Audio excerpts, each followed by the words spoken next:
guys, welcome back to We Watch a Movie. I'm Mike. I'm Jay. And this is a El Patron Especial review for our buddy Ben Jammin, not Tramer. This is our review of Last Action Hero. Put the cookie down! Fred the Fog will pass gas one more time. I knew him. He was very flatulent. First of all, I don't know how this movie is like rated as one of his worst films ever. It's so fucking good, dude. There's something about this movie. I feel like I used to watch it all the time as a kid. Maybe it's because I was a kid and I identify with it. How cool would it be to go into a movie theater and meet your heroes that you've always like worshipped on screen? Like back in the day, to go and be in a movie with Van Damme or Arnold or Sylvester Stallone. I love the idea behind it more than anything else. It actually feels like it could be a Disney movie, but yeah, it does. Not like in that stupid way that Disney is now, but just in the old school way.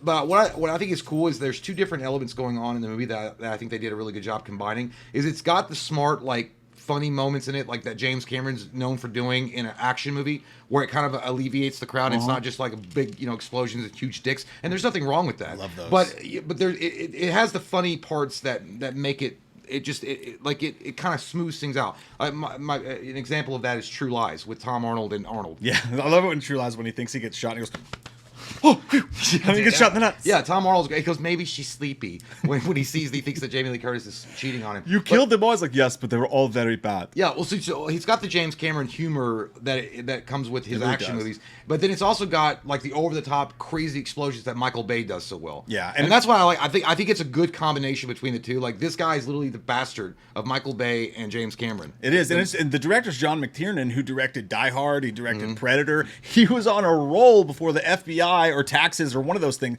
I think he taped some. I don't remember what the story was, but John McTiernan went away for a little while. Technology sucks. Rennie Harlan took over for everything. But no, and for those of you who don't know Last Action Hero, you should know it. I don't know what your problem is, Jim, but this is a movie. On any of my lists. This movie came out ages and ages and ages ago in the 90s at the height of Arnold Schwarzenegger's career. I think it was like 95. Yeah, and it was just before The Fall, which, I mean, wasn't that big of a fall for Schwarzenegger, but this is when everything he did was supposed to be absolutely huge, and this was not, because it got panned by critics. That's what I try to tell a girl. It's absolutely huge. Yeah. And then it turns out to be a box office flop. That's exactly what happened with this movie, too. And the idea of the movie is this cute little kid who's struggling through school who loves action heroes, and specifically Jack Slater, Arnold Schwarzenegger's character in the movie. He's obsessed with him, and he has this weird old man that he hangs out with, which is really sweet in the movie, that he goes to this defunct theater in this shithole town that he lives in with his mom, who's struggling to pay the bills, even though she's really hot. That's a part aside from the thing. She's hot. But he goes and he hangs out with this old man. I like it. I love it. Yeah. It's like having like the old man sensed like some kind of companion spirit in the kid, like his love for cinema. I loved it. The guy reminded me of like a nice version of that TV show, the cartoon back in the day, The Critic, because he just sits up in his booth and he does his projection, and nobody ever comes to the movies anymore, but this kid does, and he always plays the Jack Slater hits and the action movies for him, and the kid loves it, and they have this connection. But then he tells him, I've got this magic ticket that Herbie Hancock gave me. Excuse me, Houdini. Herbie Hancock. John Hancock. that Houdini gave to him, and he was like, this will take you on a magical sunset ride or whatever. So I was always too scared to use it, but he gives it to the kid, and he's going to screen the newest Jack Slater movie for him. By the way, him. this is interesting because it was back in the day, like everybody could just go to a midnight release of a film anymore. Like they release them at like 9 o'clock. Back in the day, we were going to the midnight releases, but it was so rare back then that this guy literally held it for this kid and gave him a midnight screening. You imagine being like back then and like seeing Terminator 2 at a midnight screening and having the theater to yourself? Holy shit. Well, it wasn't even a midnight screening. It was because and back in the day I knew this too, because I had a friend who worked at the movie theater, and sometimes we would go see movies a day early because they would have to test out the copy of the reel or whatever. So they have to test it, and that's what he's doing. He's like, I got to test that out if you want to come watch. And he's like, oh my god, yes. Testing out reel means I'm going to smoke weed up in the projecting room. Well, that's what I was going to say. Today this could never work. Like, you know what I'm saying? Digital. Well, not that. Just the old man. Hey, come hang out in the theater alone with me in the dark. Yeah, but back in the 90s when things were magical and there wasn't serial killers running the streets or everything, it was totally safe for this to happen. But no, still, yeah. People should have been concerned about this relationship, but it's very sweet in the fucking movie. And long story short... By the way, you mentioned the old man. The old man actually reminds me of the old man from Home Alone 2. Turtle Doves. Duncan's toy chest. He's so... Dude, I love him. That guy is so sweet, and he's so good in this movie. But the kid watches the movie, and as he watches it with the magical ticket, he's watching Jack Slater on film, and this dynamite comes into the theater, and then the kid all of a sudden is in the movie with Jack Slater, and he's trying to explain to him that he's Arnold Braunschweigen, and that he's in a movie, and it's just that he gets wrapped up in the plot of the movie, and it's just fucking zany, Wes Craven meta wild I shit. don't think it. I think that the problem with this movie is that because people expected it to be a very straightforward action film that Arnold was known for at that time, and he was cranking him out there. I think that it was lost on people. This, in a lot of ways, it was a parody of the action flicks in a lot of ways. If you look at the movie, I mean, it was still action all the way through. But if you look at the movie, there's when they go to the LAPD police office, and you got T-1000 walking out, you got Sharon Stone, you got an animated cat, you got all this crazy shit. Who's, by the way, the animated cat is voiced by Danny DeVito. You can tell. Yeah, it's so fun. Like, it was a play on the action films in general, and like how all the women are hot.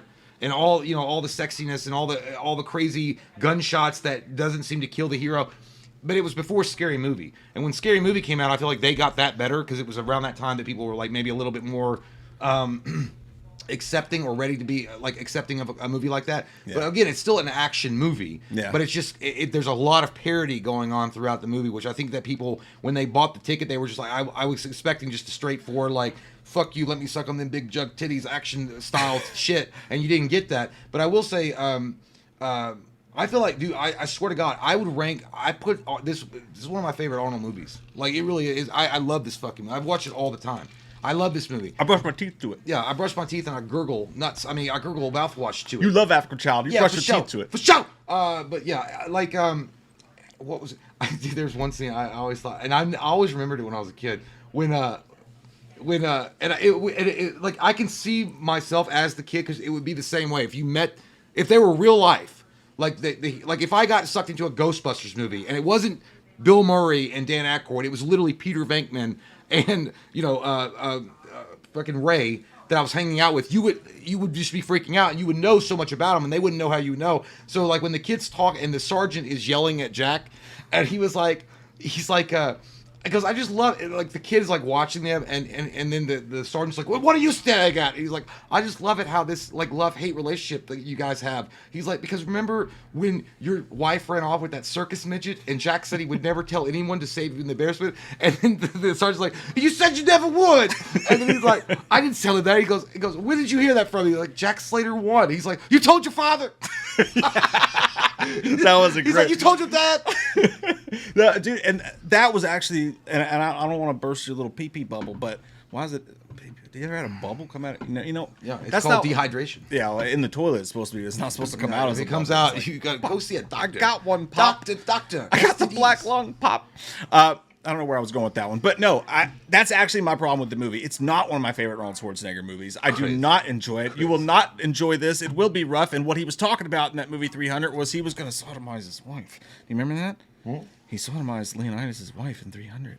Who did? Remember that dude that when he was away and he was fighting the war and he's like, "You will not enjoy this." Who's the guy? I don't remember the actor's name. You don't remember that? No, I know the scene, but what does that have to do with the movie? I just got lost on thought. I don't know what you mean. Like, was he in the movie?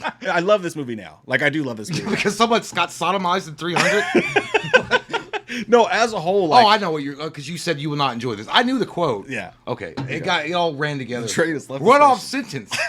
Run on sentence.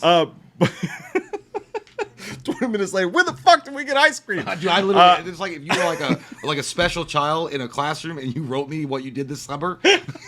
And there was no period or punctuation. We went to the mall. And then I went to the mall, and then Daddy had an ice cream, and then Daddy had an accident in the bedroom. Or you're like, what the fuck is going on? What I was trying to say was, I love this movie as a movie. Like, I watched it, I enjoyed the fuck out of watching it now, but I didn't like it as a kid, and I don't like it now as much as I do other Arnold movies like Commando and whatnot. Oh, yeah, those are better. Because it was the action was so good. I loved it. If they'd have just not done the Disney shit and done like the whimsical, oh, I'm a child in the movie, which I get the idea of it.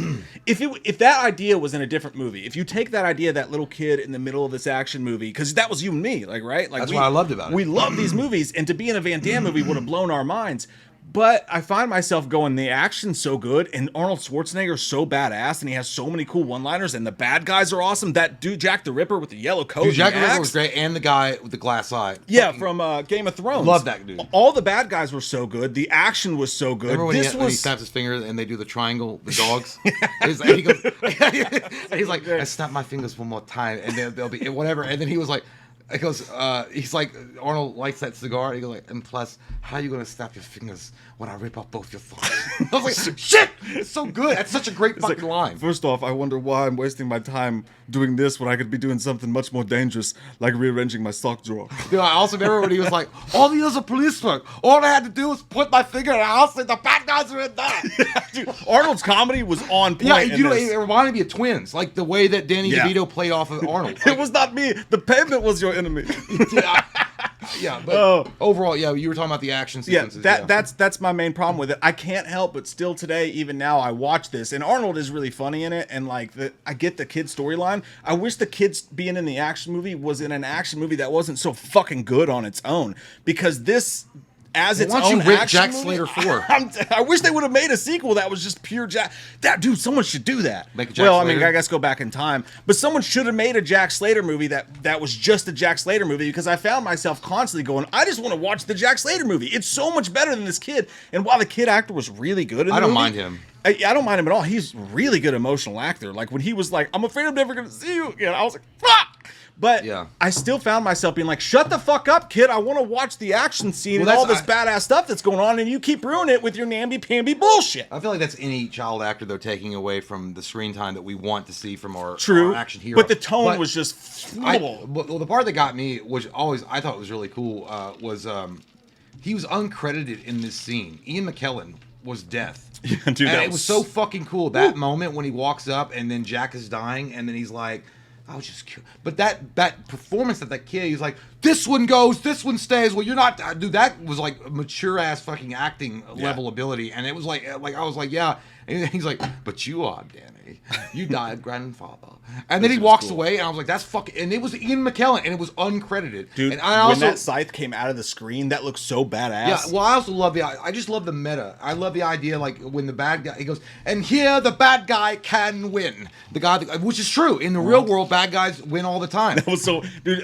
Charles Dance, is that his name? I think the bad guy with the glass eye. I don't know. That was so funny when he murdered that guy in the street. He's like, "Hello, I just murdered a guy in the street, and I'd like to confess." And he's like, The guy was like, "Hey, shut the fuck up!" I like when he was like, "How about a nightmare on Elm Street?" Freddie, like, I mean, he had the plans to bring all the villains in. Dude, it was so Jason cool. was circled in the newspaper too, so there was a Nightmare reference and a Jason Voorhees reference. Yeah, overall, yeah, I really fucking dug this movie, dude. I always did. And by the way, the goddamn bad guy number one. That's so, dude.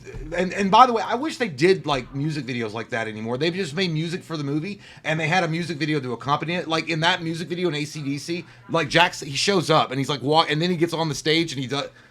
Man, those were the days, dude. But maybe, by the way, maybe 95, maybe it was 93, 94. I don't know. It doesn't matter. But it was a early 90s movie. But I remember having action figures of Jack, of Arnold in this movie and the kid. Dude, I had the kid and him. The Arnold action figure was probably my most played with action figure of all my action figures, because he had that suede jacket, the red shirt, the fucking tight jeans, and the boots. It came with everything but the cigar, dude. That was such a cool toy. That man smells like sex and badassery. And also it had the girl, Sonya Blade. Yeah. She's so hot. Ooh, big mistake. Yeah. I remember when she beat this, she's like, ow, help me. I was like, why am I turned on right now? Even as a small child. Yeah, and there were moments in this that had like deep meaning, like when his kid died. And what I liked the best, they were trying to do not when the kid died, but when he gets remembered. Or when he starts remembering the kid, when he's like, oh yeah, this fake money, and he opens the drawer and he sees his kid. And they're like, he kind of shuts down for a minute. Yeah. I like also that he was like dealing with the fact that when Arnold learns that he's a fictional character, but he's dealing with all this pain that's real, and he's like, you just say my life's a movie. I was like, that was like, I feel like there was a lot of moments that could have been expanded on, like what it would be like to find out that your whole life, all the most meaningful moments are the things that were most torturous to you. And when he runs into other Arnold, and he's like, I don't like you very much. You've brought me nothing but pen. Yeah, because you would be a great stunt performer. But because you're the best lookalike I've ever seen. But yeah, I did like the themes that they were playing with. I feel like some of them were kind of glossed over more than they should have been, or they didn't have time to really explore those more. Because the idea of literally finding out yesterday that you're a fictional character and all the struggles and torment and trauma that you've ever gone through in your life was just made up by an author somewhere, and it didn't matter, but you lived it every day. It's me, James, the author of all your pen. But overall, man, I love it. I don't know how this movie tanked. But I understand. Maybe I do understand. I can't understand personally because I loved it so much, but I understand at the time when it came out, people weren't ready for a movie like that. I feel like it was way, because you got movies like The Truman Show, and you got movies like Scary Movie that was a parody. I feel like it was ahead of those. I feel like it was ahead of its time a little bit. Yeah. I feel like, and I like this movie a lot better than The Page Master with Macaulay Culkin. That movie sucked. Yeah, dude, and well, dude, that's the thing. Like, I took a stand on The Page Master today. Yeah, because it was the whole idea. He goes into fucking, his favorite books and shit. It's boring. I watched that so many years. This movie. It sucked. By the way, Page Master can suck my fucking dick. Suck my dick, Page Master. Dude, I agree. Like, I think the movie was too good at everything. Like, when you watch it, it was a really good, like, kids' whimsical movie. It was an amazing fucking action movie. Yeah. But was it, it was one of those jack of all trades. Was it really a master of anything? I still sit back and watch it, and I'm in awe of how amazing the action scenes were, how funny the dialogue was, how meta it was. This is very much the same thing with, like, Wes Craven's New Nightmare for me. Freddy was so fucking badass in that movie, and it was such a cool idea, but at so many turns, it was just like, this is dumb. Actually, this is too much. You've smoked yourself, Mac.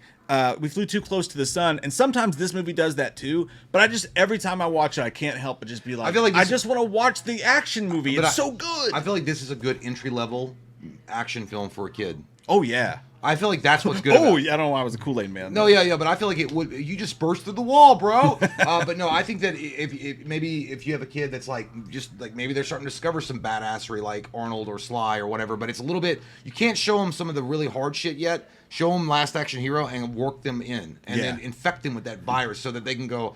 Because of my big legs, I can do the split, no problem. Jean-Claude shows up in this too. And by the way, another awesome scene. They actually go to a Blockbuster. There's a shot of a Blockbuster card, but they go to a Blockbuster and it's Stallone on the T2 on the Terminator 2 Judgment Day. Which is great. But and what's actually interesting about that was that Stallone auditioned for that. I think he did audition for the Terminator. I think it was something along the lines like either the first one or the second one. But I know that at one point, possibly Sly did audition and he got turned down by Cameron because he wanted Arnold. I know he almost did Superman. Let me ask you this though: if this movie came out today, just as it is, if they de-aged Arnold or whatever, and this exact movie came out today, do you think it would be beloved and be a huge fucking hit? 100% do.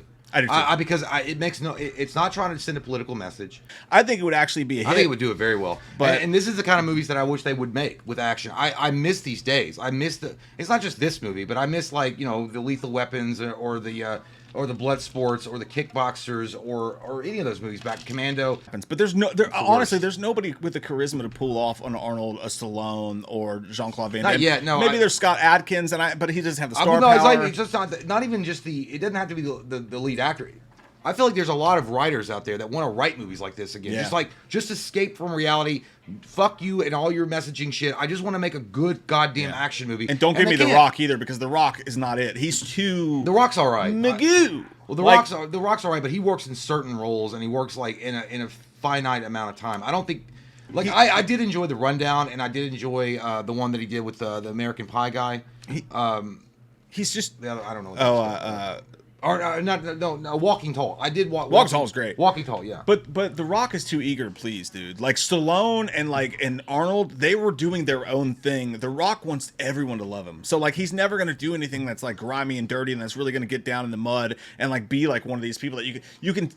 I feel like The Rock is always just The Rock and everything that he's in. I'm not trying to shit on him. I just don't think that there's any people like that could. But then the problem is that Hollywood's not looking for Hollywood is scared to make movies like this anymore. Yeah, there's Arnolds and Stallones and JCVDs and Seagals out there, but Hollywood's not looking for them anymore. They don't want to see that because they're afraid of the feedback. I know that there's writers out there. Like again, dude, if I could write movies and if I could, if that was a position that I was in writing movies, I would love to write an action movie like this. Like the nostalgia, the flavor that the 90s and the late 80s had, the 80s, the 90s, those action movies, and bring them back. It's a time I miss, dude. I do miss it. And this is around the end of it. This is one of the things that was on its way out for sure. Yeah. But at the end of the day, for a movie, I give the movie still, even though it just pains me to watch it because I always wish it would be something different than what it is, it's still an 8 out of 10 for me. I give it an 8.5, so I'm not that far.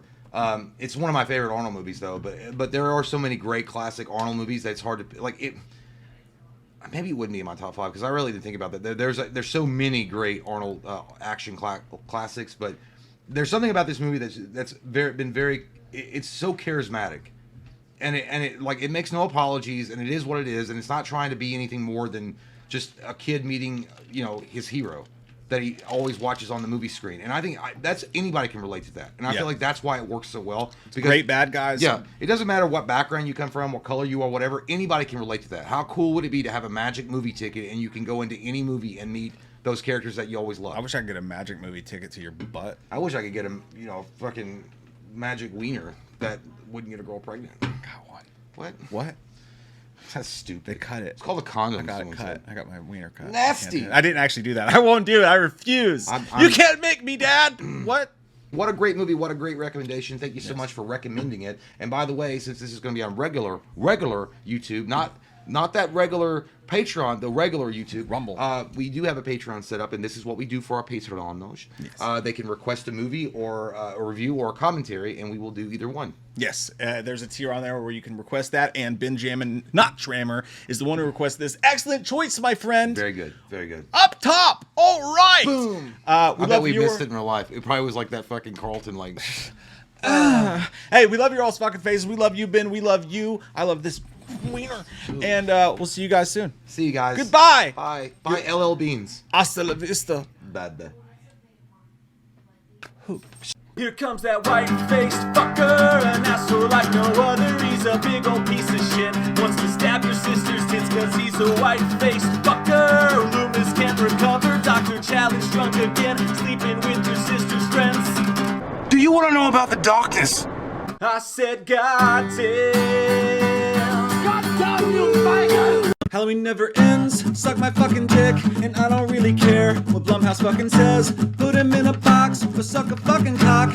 You can say he's dead, but we all know he's not, yeah. So let's go trick-or-treating, let's go fucking drinking, let's all go rent Pumpkinhead on VHS.